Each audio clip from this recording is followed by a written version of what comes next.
आता बघूया जिल्ह्यांमधल्या टॉप 9 बातम्या।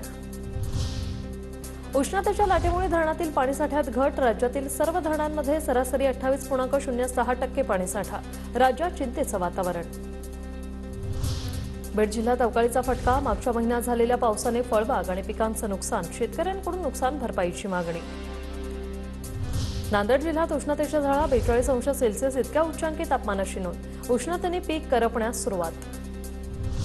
परभणीमध्ये धरणातील पाणीसाठा चिंताजनक। येलदरी जलाशयात केवळ 30%च पाणी। नागरिकांवर पाणी टंचाईचं संकट।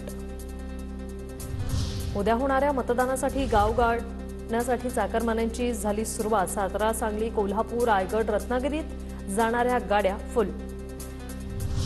बार्शी तालुक्यातील रातंजन ग्रामस्थांचा मतदानावर बहिष्कार टाकण्याचा इशारा। बेकायदेशीर खडी क्रशरवर कारवाई करण्याची मागणी। शासकीय कार्यालयात तक्रार देऊनही कारवाई होत नसल्याचा गावकऱ्यांचा आरोप। वाशिम जिल्ह्यात शेतपाणंद रस्त्याची कामं संथ गतीने। वेगवेगळ्या टप्प्यात 226 शेतपाणंद रस्त्याच्या कामांना मंजुरी। मात्र कामं संथ गतीने सुरू असल्याने शेतकऱ्यांमध्ये नाराजी। पंढरपूरमध्ये विठ्ठल रुक्मिणी मंदिर संवर्धनाचं काम वेगाने सुरू। 45 दिवसात मंदिरातील कामं पूर्ण करण्याचं नियोजन। मे अखेरपर्यंत विठ्ठलाचं दर्शन पूर्ववत करण्याची तयारी। गडचिरोली पोलिसांनी नक्षलवाद्यांचा कट उधळून लावला। टिपागड पहाडीवरून आयडी ब्लास्ट जप्त। 6 प्रेशर कुकर, इंडोनेटर्स तसंच स्फोटकं, गनपावडर जप्त। गडचिरोलीत पोलिसांची मोठी कारवाई।